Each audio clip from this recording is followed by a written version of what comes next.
Over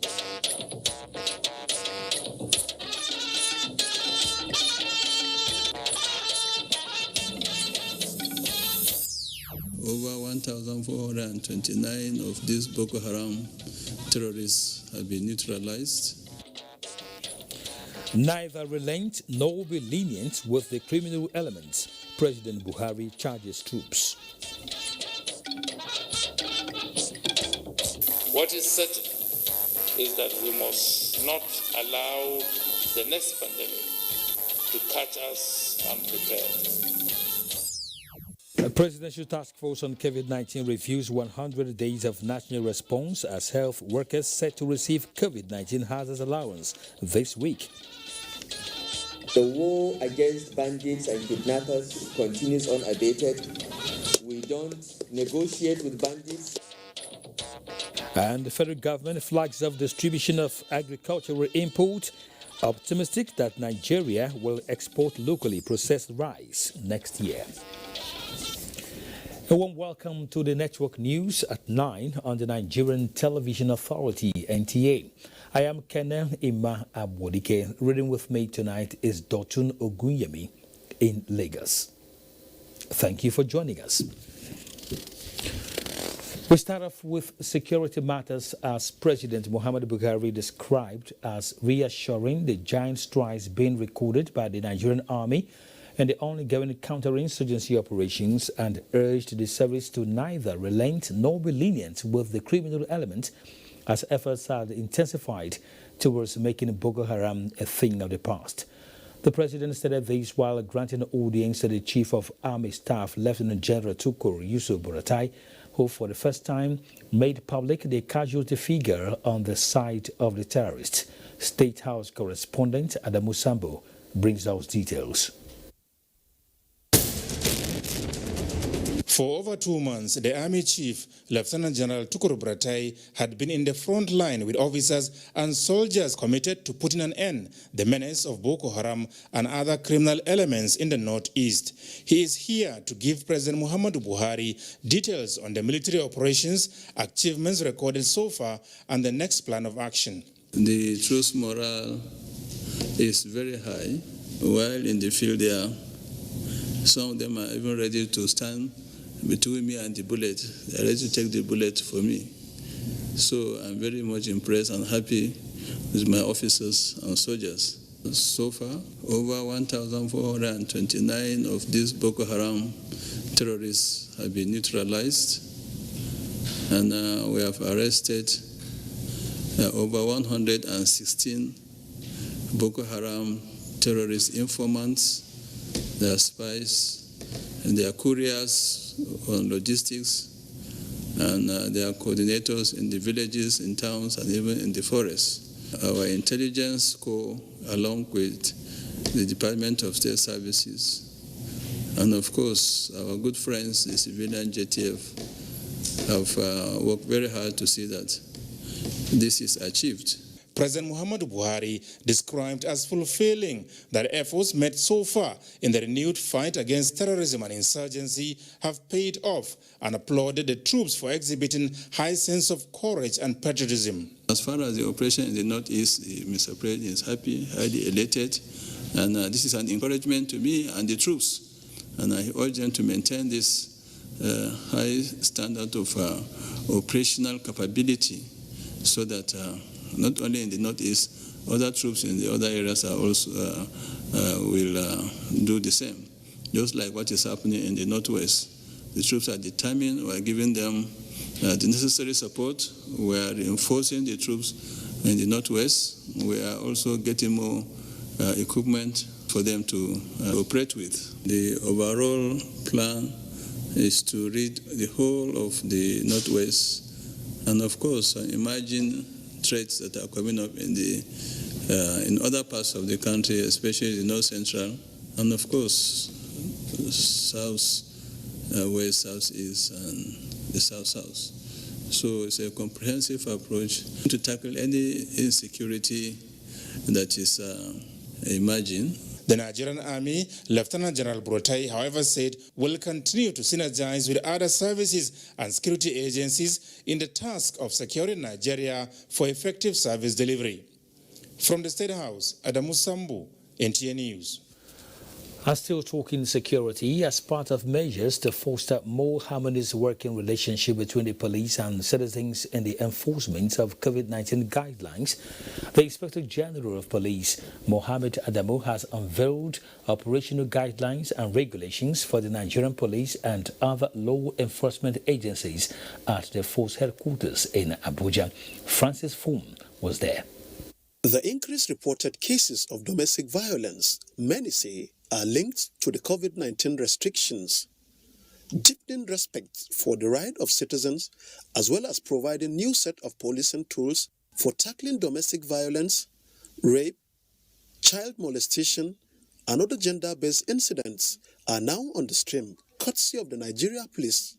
The Inspector General of Police, Mohammed Adamu, says the recent unfortunate developments prompted the introduction of these operational guidelines to coordinate and reshape the conduct of personnel and other law enforcement agencies in the lines of operations.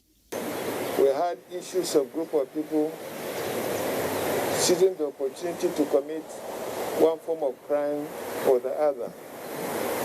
This handbook is also addressing such situations when it arises under the COVID-19 pandemic situation. The IGP has also ordered strengthening of the Gender Desk Unit and the juvenile welfare centers across the country and the deployment of investigative assets to deal with gender-related offenses.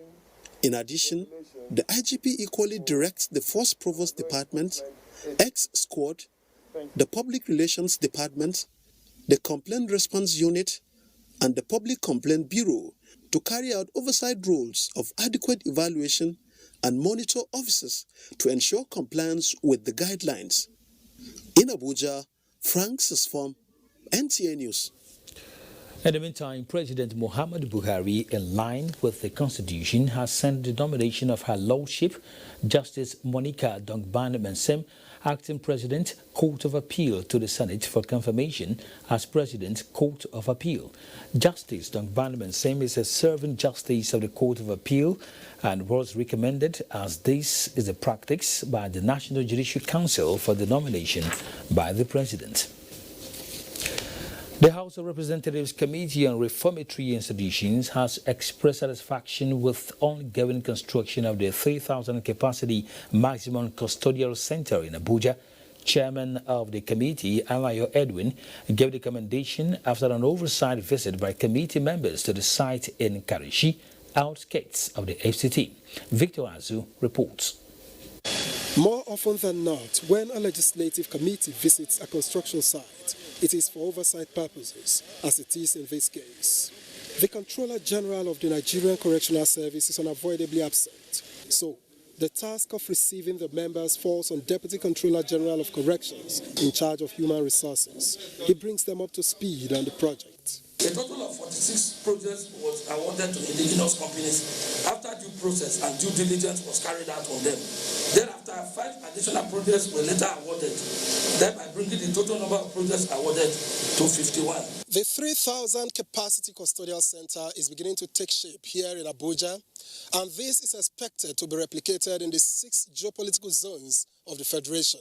When all of these are completed, they will represent the new face of the Nigerian Correctional Service.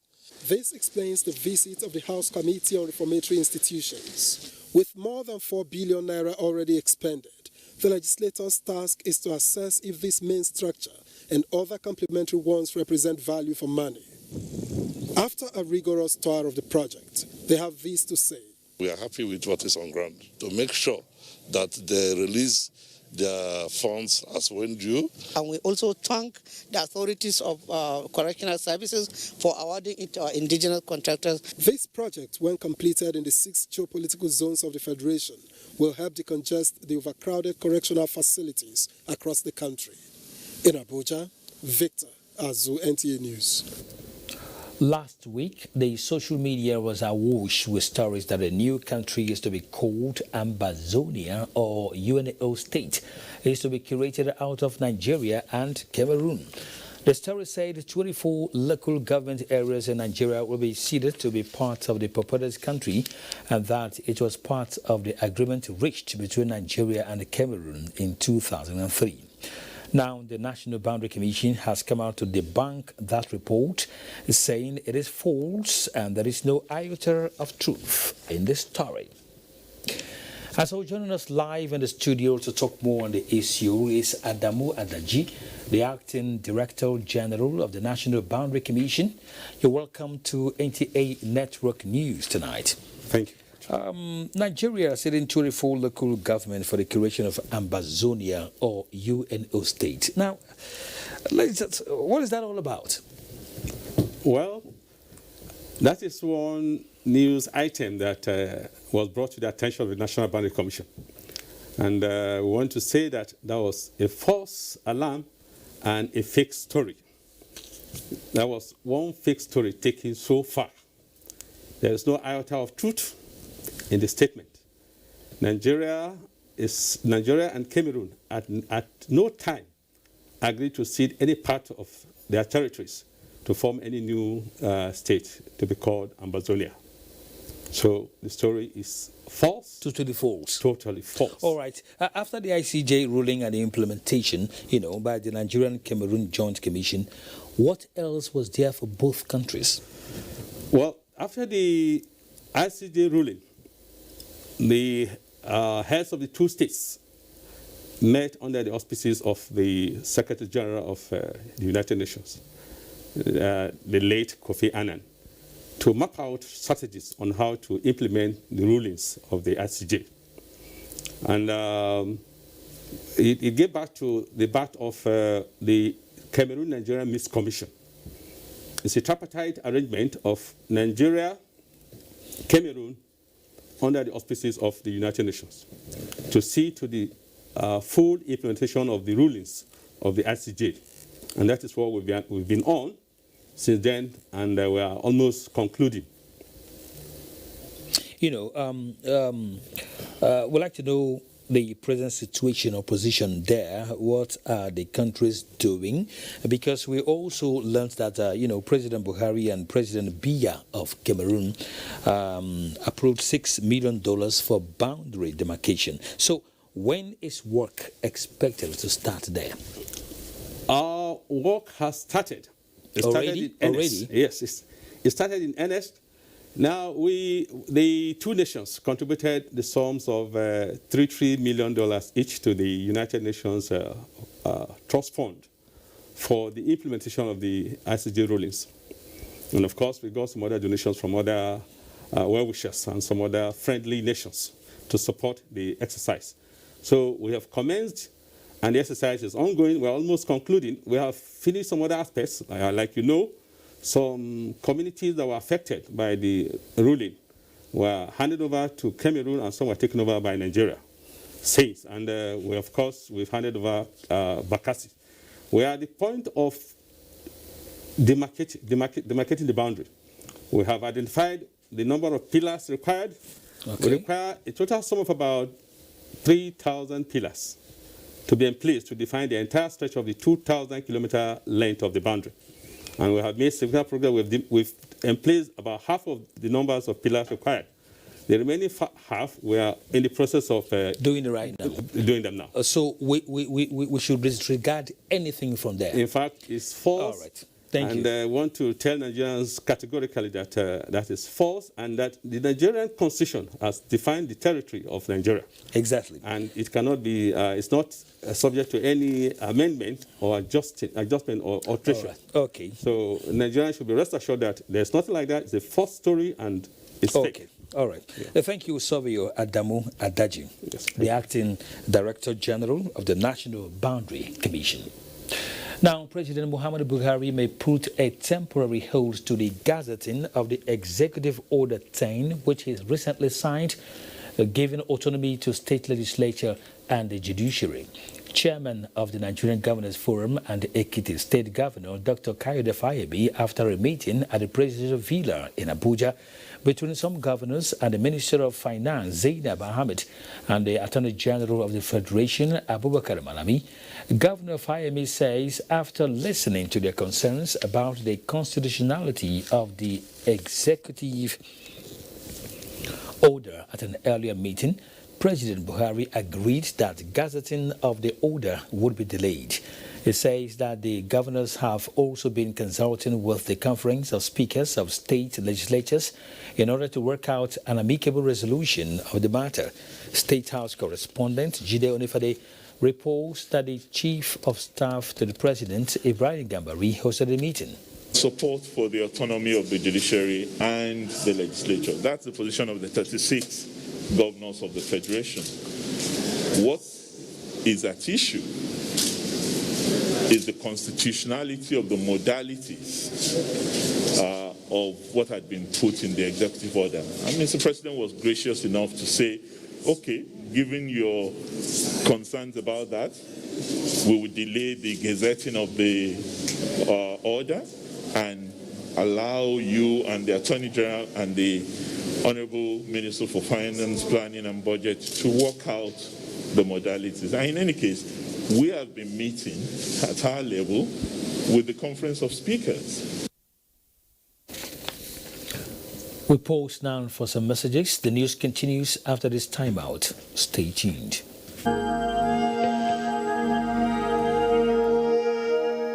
I wish to once again commend the frontline workers across the country who, on a daily basis, risk everything to ensure we win this fight. For those who got infected in the line of duty, rest assured that government will do all it takes to support you and your families during this exceedingly difficult period. I will also take this opportunity to assure you all that your safety, well-being, and welfare remains paramount to our government. I am using this opportunity to express our deepest condolences to the families of all Nigerians that have lost their loved ones as a result of the COVID-19 pandemic. This is our collective loss, and we share your grief.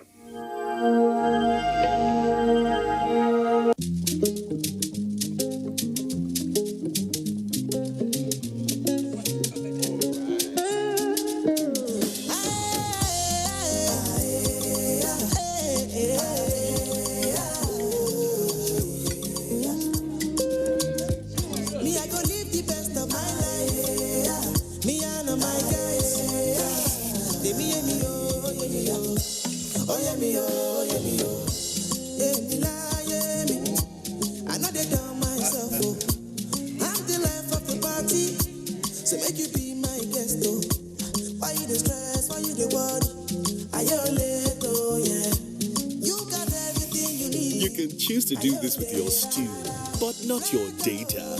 Get more out of life with the new Airtel data plans. Dial *141# today. Data is life. Airtel, the smartphone network.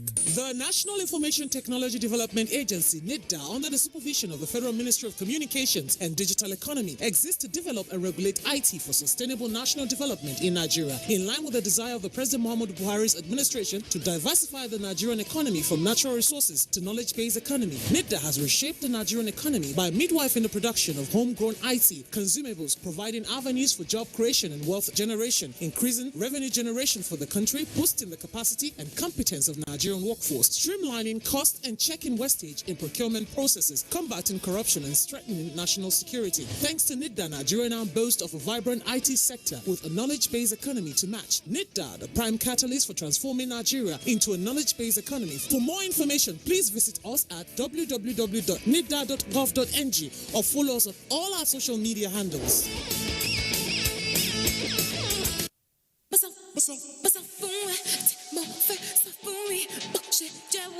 Is on your my camera.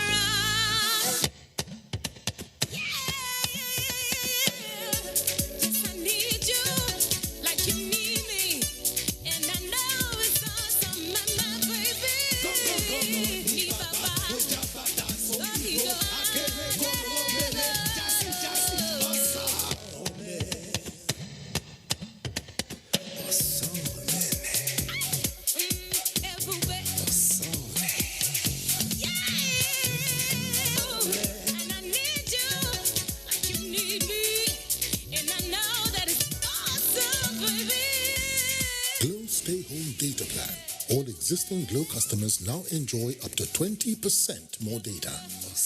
Dial *777# to choose a plan. Glow Unlimited. My neighbor Casey and I, we gel perfectly. We support the same club. Our taste in music, totally in sync. But there's one area where we differ. Casey loves his peak filled milk because it is low in cholesterol. I, on the other hand, I love my peak full cream milk because it is rich and creamy. So, choose your peak today. Peak. Reach for your peak. Hey, tell them. They told me you are the best around here. What can I do for you, sir? I want my own very, very simple. I don't want any shine. If I see any shine. Actually, I'd love some sequins on my skirt. And I don't like any frills. I beg, I want frills on mine. But it must not be too tight. Tight! That tight now, that is what I want. And the transition. Oh, you know what? I want a gown. Me too. I want to come to wine. You know what GMS are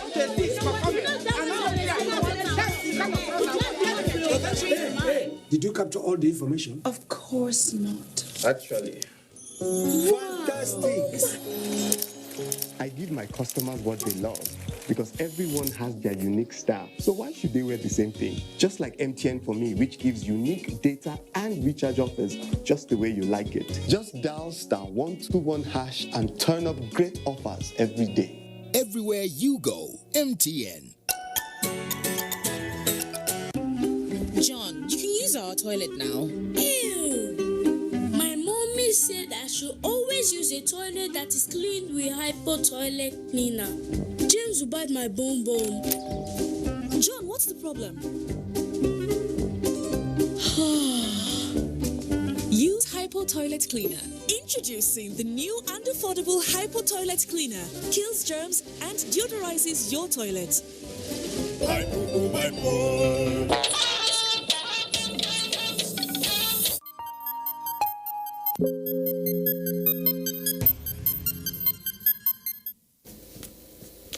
Welcome back. Nigeria is leveraging on the COVID-19 pandemic to improve the nation's healthcare system and infrastructure. Chairman of the Presidential Task Force, Boz Mustafa, while reviewing the national response, says molecular laboratories have been increased from 2 to 30 within 100 days since the first index case was confirmed on February 27th this year. Mitare Ben reports. For the Presidential Task Force, building the nation's capacity to respond to COVID-19 and other infectious diseases was part of the strategy that characterized 100 days of national response. The number of laboratories in the COVID-19 network has increased from the bare minimum of 2 with which the Nigerian Center for Disease Control started with to 30. Over 80,000 tests have been conducted in the country. Over 13,000 health workers have been trained, increasing the human resource available for case management, and more personal protective equipment and ventilators have been procured and prepositioned across the country. The number of beds available for isolation and case management has increased from 3,000 beds to about 5,000 beds nationwide. The Minister of Health and the Director General of the NCDC updated the nation on the outcome of investigations into the mysterious deaths in Kano, as well as the rising cases in Abuja. The verbal autopsy that we spoke of revealed that about 56% of the deaths had occurred at home, while 38 were in a hospital. The investigation suggests that 50 to 60% of the deaths may have been triggered by or due to COVID-19. We know people in the Southeast travel a lot, so there was no reason why there wouldn't be more cases there, given the tendency to travel. So from the very beginning, we were always worried about insufficient data coming out from the Southeast. Initially, it was thought to be about testing, but we've improved the testing, access to testing capacity now. Protocols are being fine-tuned ahead of the resumption of evacuation of Nigerians abroad.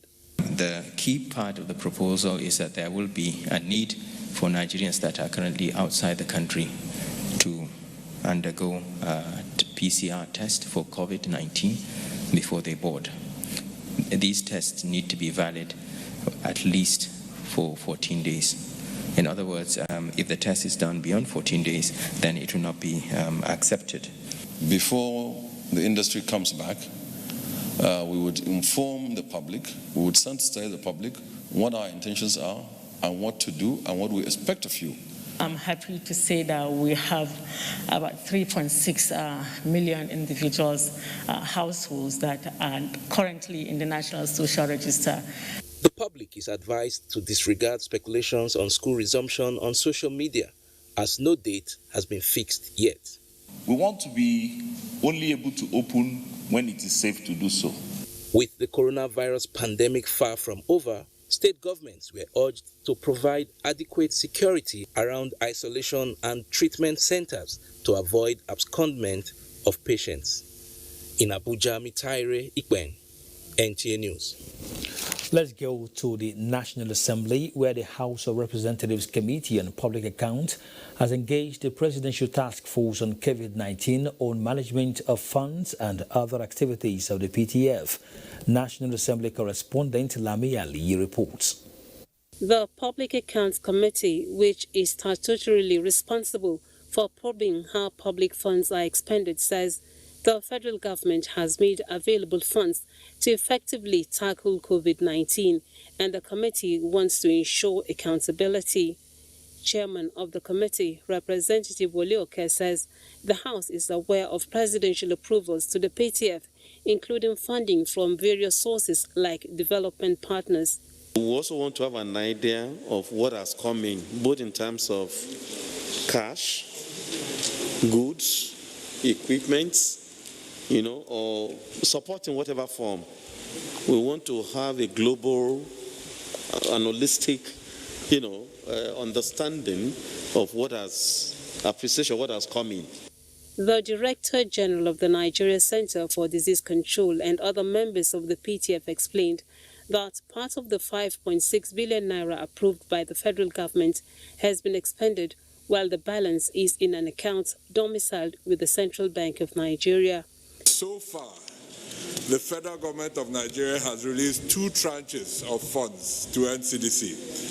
One was a preparedness release before the outbreak hit Nigeria of 620 million naira.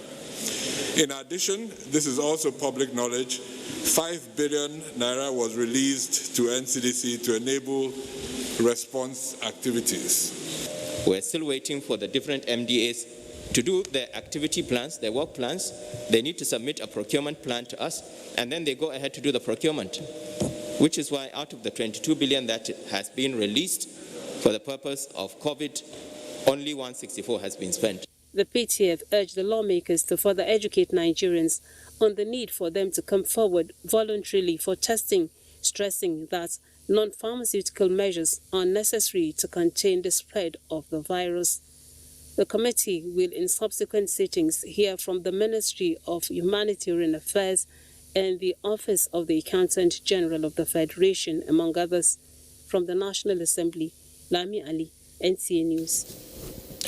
Now, New Zealand has officially declared itself potentially COVID-19 free with its last case discharged. Let's join Uche Ogochukwu for details of these and more on COVID-19 updates around the world.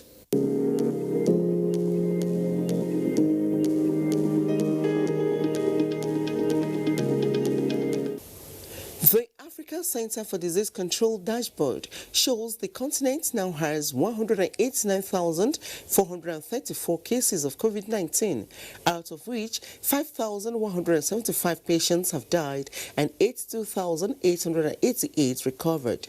Nigeria recorded 260 new COVID-19 cases and 12 deaths in the last 24 hours.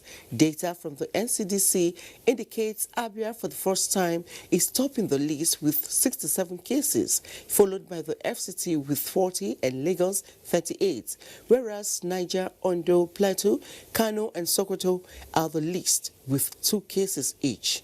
There are now 12,486 confirmed cases of COVID-19 in Nigeria. 3,959 have been discharged and 354 died. South Sudan's first Vice President Riek Machar and his wife, who tested positive 3 weeks ago, have recovered from COVID-19. Tanzania's President John Magufuli has declared the country coronavirus-free. The World Health Organization has expressed concern over Tanzania's strategy on COVID-19. The government stopped publishing data on the number of coronavirus cases in the country since May 29. However, Mr. Magufuli said last week that only 4 patients were receiving treatment in the largest city, Dar es Salaam. Similarly, New Zealand has officially declared that the country is potentially COVID-19 free, with its last case discharged. In a statement on Monday, the country's Ministry of Health confirmed that there was no new case of COVID-19 for 17 consecutive days. India reopened shopping centers, restaurants and places of worship as lockdown eased, despite recording over 604 new cases and a total of 258,090 confirmed infections in the country. Also, Russians are to resume international travel for the first time since late March as some coronavirus restrictions are eased, although the country records over 8,985 new cases of COVID-19. I now leave you with Wodometer figures as at 6 p.m. local time.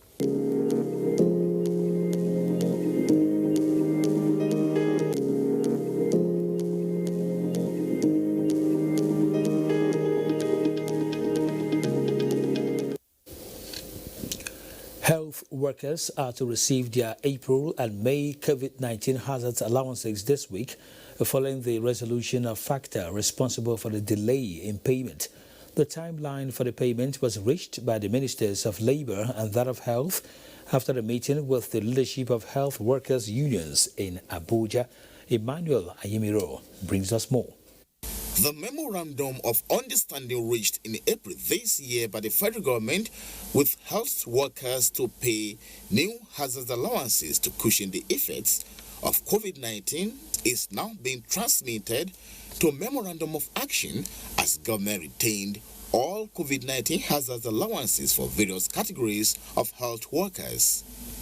A development that brought smiles on the faces of health workers at this meeting.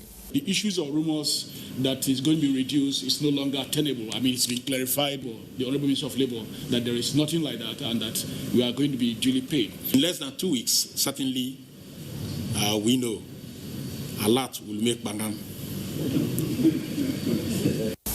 Both Ministers of Labour and Health assured health workers that government will keep to its side of the bargain.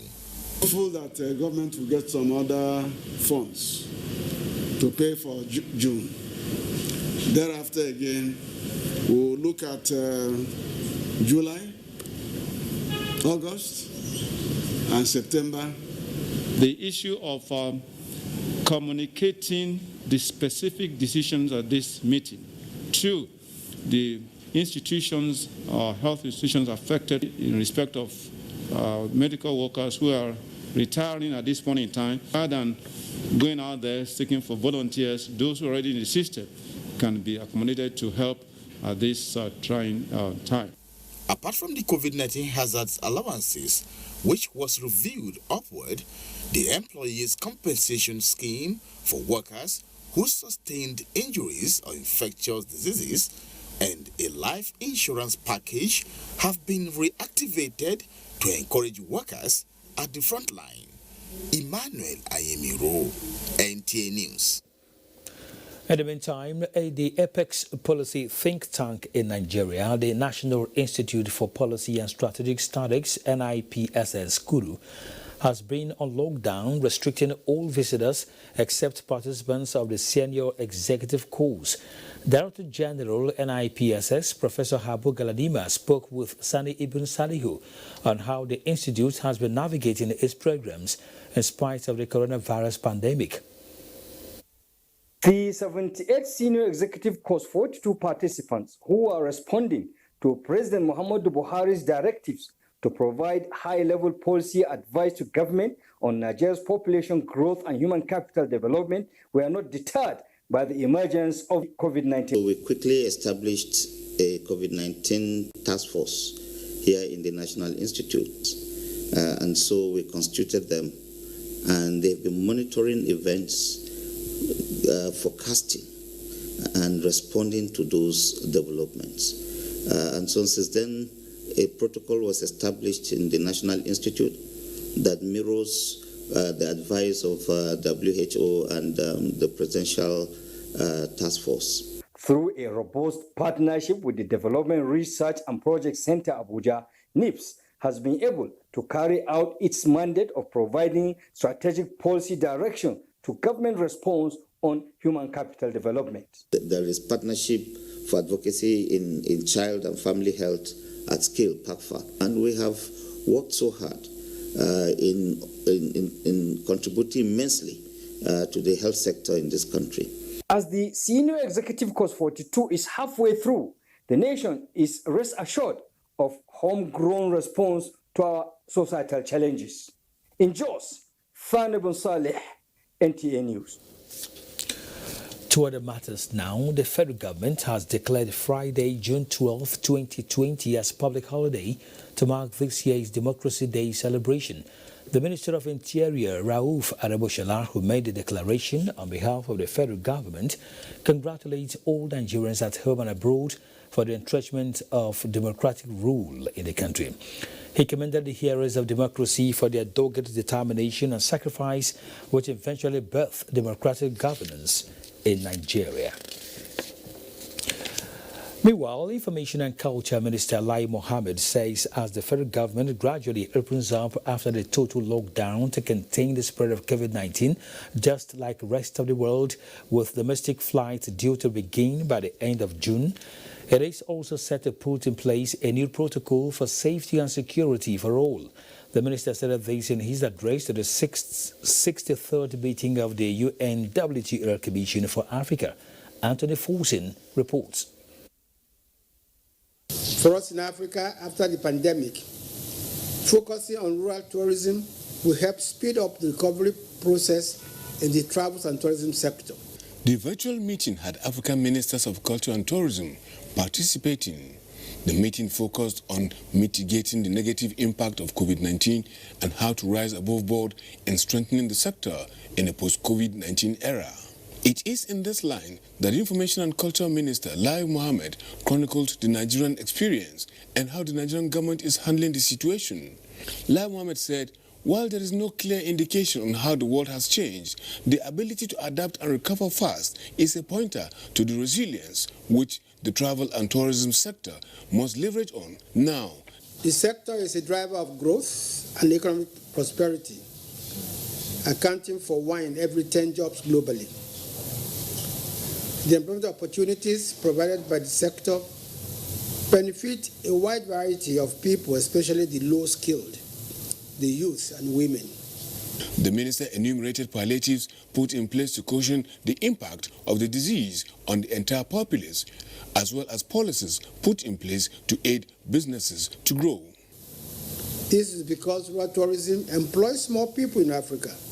And here I'm talking about arts, crafts, culture and heritage. It is, however, imperative for the UNWTO to support Africa with a Marshall Plan of sorts and grants. The federal government of Nigeria, the minister added, is not resting on its oars to ensure that Nigerians live well and stay safe. In their submission, Chairman of CAF, Ronald Chitotela, and the Secretary General of the United Nations World Tourism Organization, Zura Pololikashvili, enumerated the depth of the impact of COVID-19 on the tourism sector and called on member states to rise up to the challenge by putting in place necessary mechanisms that will propel an instant recovery of the sector after what has been lost within the lockdown and travel restrictions. The 63rd UNWTO Regional Commission for Africa meeting was scheduled to hold in Victoria, Seychelles in February this year before it was suspended as a preventive measure amidst COVID-19 outbreak. In Abuja, Anthony Forson, NTA News. Reactions have continued to trail rampant cases of rape across the country. The recent is the Ministry of Women Affairs demanding justice for victims of rape and murder. Momso Damian Dati has more. Call it a harvest of rape, and you may be right. First, it was Vera Omozwa, a 100-level student of the University of Benin in Edo State. Then, 12-year-old girl in Jigawa State, said to be abused by 11 men. How about 18-year-old Barakat, who was raped and murdered in Ibadan? Or is it the other 12-year-old in Lagos, amongst many other cases? May their souls and the souls of all the faithful departed rest in peace. Such occurrences, the Ministry of Women Affairs say, must stop, hence the adoption of new measures to tackle the menace. This is not acceptable. The rape of babies, toddlers, adolescent girls, and women of all ages has reached an embarrassing and alarming rate that needs urgent steps to be taken to properly address the hydra-headed pandemic that threatens our country's beautiful image in the Committee of Nations. And an urgent need to act is now, and this is highly recommended. Against this backdrop, the ministry is flagging of activities to mark the Day of the African Child with the theme, Access a Child Justice System in Africa, to drum home the message and measures of dealing with rape cases. In Abuja, Momso Damian Dati, NTA News. Now, every year on the 8th of June, global attention is drawn to the wealth of marine and coastal biodiversity by commemorating World Ocean Day. For this year, 2020, the day highlights interlinkages of the problems humanity face and opportunities to harness ocean resources in a safe manner. Here is Onengia Fineface with more. Covering approximately 71% of Earth's surface, the ocean is responsible for 97% of water on Earth and serves as the largest source of protein, with billions of people depending on its biodiversity for their livelihoods. World Oceans Day 2020 provides an opportunity for the global community to honor, help protect, and conserve the ocean. When we say we want to conserve oceans, what we mean is that even the land that surrounds the ocean have to be conserved, because a lot of marine animals come out to come and breed at the beaches. So if you destroy their habitat, how do you protect them? The theme, Innovations for a Sustainable Ocean, draws public attention to the impact of human actions on the ocean, develop a worldwide movement of citizens for the ocean, and mobilize people to manage marine and coastal biodiversity in a sustainable manner. We need to ensure that our water bodies are not contaminated. Our water bodies do not become scenes of dangerous and destructive exploitation. They don't deny our fishers from getting the fish on which they survive. Emphasis is placed on celebrating the beauties, wealth, and promise of the ocean. In Abuja, Onengie Fineface, NTA News. Time now to join Dotun in Lagos for more reports. Thank you, Kenna. The ocean produces 70% of the Earth's oxygen. It also has rich resources that are vital to man and plays a crucial role in public health, including the treatment of specific ailments. In spite of these benefits, human activities detrimental to the ocean and the marine ecosystem are increasing by the day. Environment correspondent Jennifer Igwe reports. The relationship between ocean and man transcends generations and will continue. Organisms in the depth of the ocean have and are still contributing to biomedical science, biotechnology, and in the treatment of diseases. Even the remdesivir, an antibacterial being tested for the treatment of COVID-19, is derived from sea sponge. The ocean is also the lung of the earth. There are some tiny organisms called phytoplankton in the waters. And this, because the oceans is about 2/3 of the earth's surface. And this phytoplankton are spread all over. producing oxygen. And this oxygen is a resource to which we depend on. In spite of the benefits oceans offer, man-made activities detrimental to the marine ecosystem is on the increase. To why it is said that by 2020 we may have more plastics in our ocean than fishes. We have to bring up innovative ways so that also we'll be able to increase our fishes in our ocean. Change our mindset towards single-use plastic. Now, we have a lot of beaches in Nigeria, and most of them are riddled with a lot of plastic. And that's because people don't dispose their waste properly and people don't recycle their. Now, apart from the 2020 Ocean Day slogan, the theme is also pertinent. It is Innovation for Sustainable Ocean, and it is aimed at drawing attention to new methods, ideas, products and services that can help us better harness ocean resources. In Lagos, Jennifer Igwe, NTA News. And away from the ocean, cargo operations through rail have commenced at the Apapa Seaport in Lagos. This is sequel to the signing of standards of operation procedure by key and major players. Michael Olaleye reports. Endless queue of trucks scrambling to gain access into their Apapa ports. It is a necessary hurdle that must be crossed unharmed, but businesses are feeling the huge losses with yard occupancy growing on daily basis. The advocacy that a multimodal system of transportation could be the answer to this challenge informed the reactivation of the rail system of transportation at the seaports by the federal government. This service was in existence but put on hold for operational reasons. We only expect this to get better. Ask me why. Because the standard gauge is just at the other side. What we're trying to do today is what?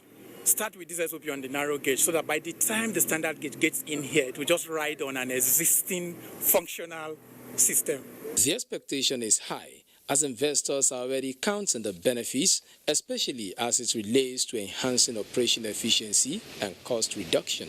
What we agreed now is 2 trains a day.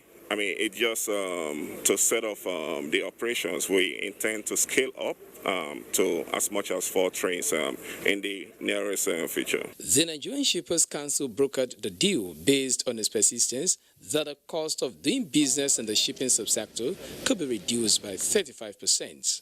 We also expect that in those areas where the delivery points, there may be investments, PPP basis, could be private people, they could have warehouses, they could have trailer parks. With this initiative, it is the expectation of key players that the calmness and serene atmosphere Apapa was once known for will soon return. In Lagos, Michael Olaleye, NTA News. And that's it from here. Network News continues after the break.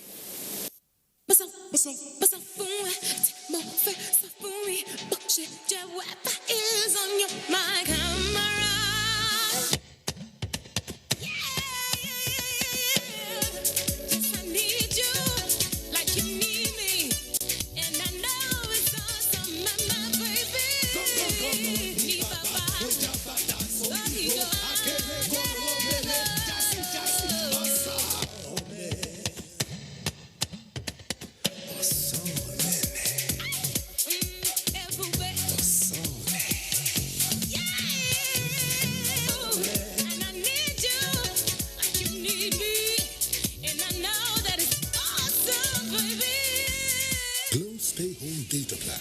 All existing Glow customers now enjoy up to 20% more data. Dial *777# to choose a plan. Glow Unlimited. This is just a cook with me today.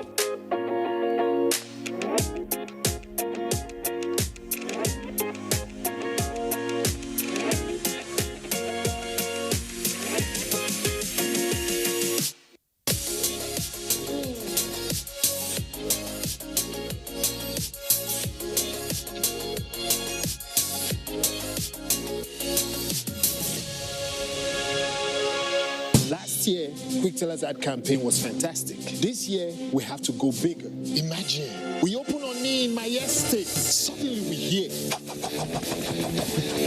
it's my ride. Just because I pay my bills on time using Quick Teller, they never stop my ride. Okay, wait. We see this slick car in front of a global mall. A fine babe gets out of the car. Guess who? I shop from stores in the US and UK, and I always get what I want on Quick Teller Global Mall. I have an even better idea. We see me and my boy driving. Yeah. And then I see some kids. What are you guys doing? No fees, no school. No fees, no school? You know what? You go to school. And then you go to school. And I'm paying for your school fees on Quick Teller. Great ideas. Don't worry about the cost. Everything is possible with Quick Teller. And then it takes all the credit. Just like last year. Quick Teller. Everyday payments made easy. Period pain may stop you at the worst time. Don't let period pain hold you back from being your best. Panadol Extra, effective relief from period pain. We understand that it's not just about buying a dress. Being able to pay your bills. The chicken is showing cartoon. But I just paid for it. Promise. I promise.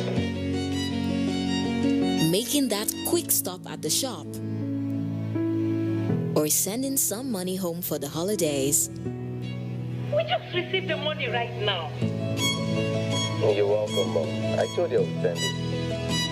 It's about the 90,000 businesses across 13 countries in Africa who trust us to keep their promises.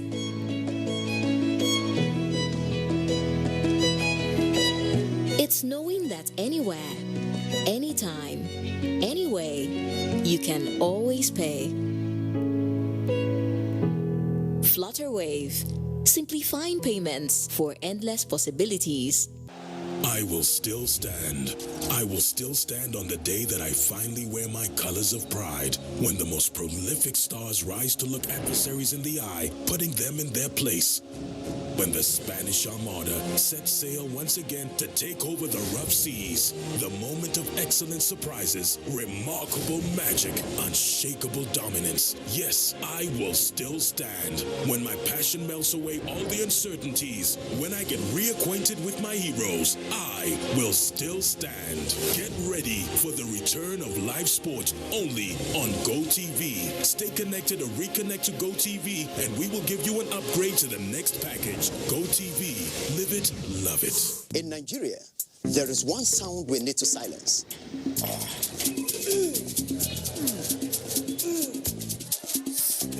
So let's silence toothache before it starts with Oral-B All-Round Protection. Its advanced technology helps prevent both tooth holes and gum problems that can lead to tooth loss. It strengthens your teeth, giving them all-round protection. Because the only sound we really want to hear is that of our future. For healthier, stronger teeth in 1 week.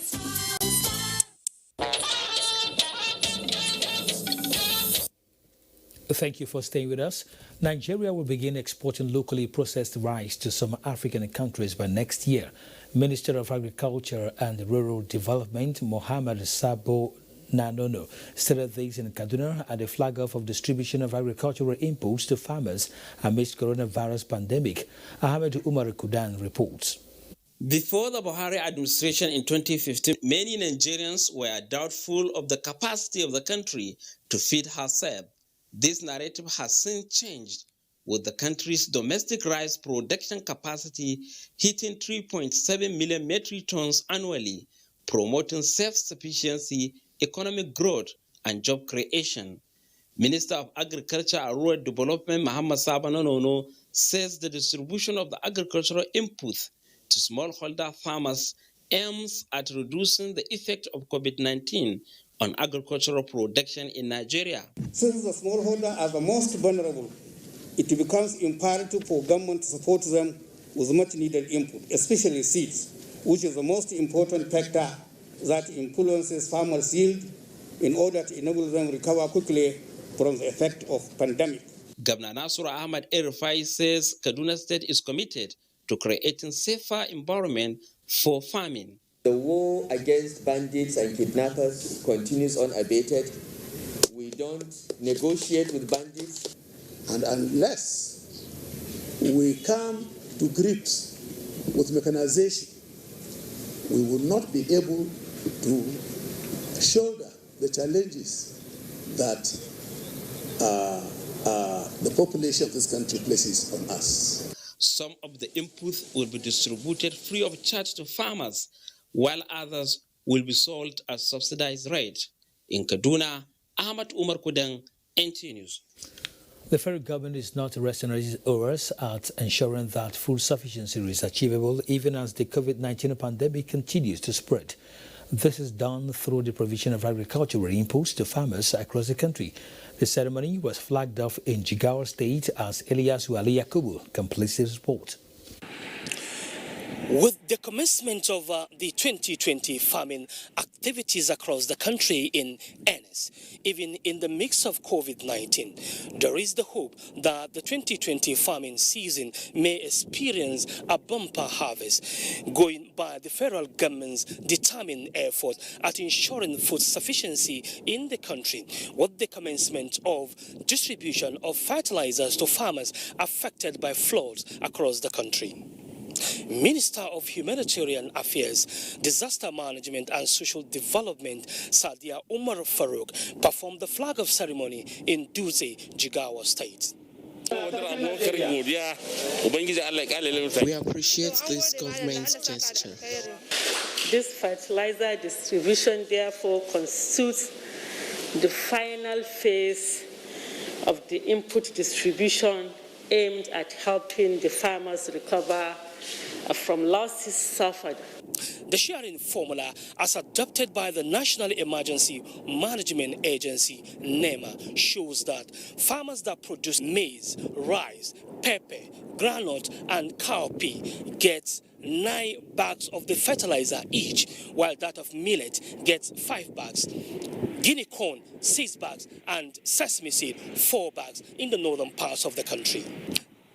The minister, who was accompanied by the Director General of NEMA, Air Vice Marshal Mohammed, also performed a similar exercise in Katsina State. From Duze in Jigawa State, Ilyasu Ali Yakubu, NTA News. President Muhammadu Buhari commiserates with the Permanent Secretary, Ministry of Defense, Abius Zakari, on the death of his wife, Hajia Aisha Zakari. The president joins family members and associates in mourning the devoted wife whose contributions to improving and bringing joy to the lives of others will be sorely missed. Similarly, President Buhari condoles with family of Lady Janet Okoraji, a teacher and school proprietress who passed on at 83, leaving lasting memory of kindness, love and charity as a devout Christian. The president believes Lady Okoraji, whose son Samuel died in August 1989 while playing for the Super Eagles in a World Cup qualifier, will always be remembered for the sacrifices of the family for the nation. As a mother who lost her son in an unexpected situation, the president believes Lady Janet deserves to be acknowledged for her resilience and nobility despite the odds. President Buhari prayed God to grant his soul's eternal rest. Meanwhile, an assistant manager with the Nigerian Television Authority NTA Port Harcourt Network Center, Ogechi Paul, is dead, aged 56. He died at the University of Port Harcourt Teaching Hospital on Friday, the 29th of May, 2020. The family, in a statement signed by engineer Ihani Chukwu Paul, indicates that the interment takes place at Paul's compound, Omo Okonwa family, Obodo in Ikwere local government area, Rivers State, between 9 and 10 a.m. on Thursday, the 11th of June, 2020. Ogechi Paul joined the services of NTA in the year 2000 and served in NTA Port Harcourt, Yenagoa, Calabar, and NTA headquarters, Abuja. We'd like to thank you for watching NTA Network News tonight. My name is Kenan Ima Aburike. Have a good night.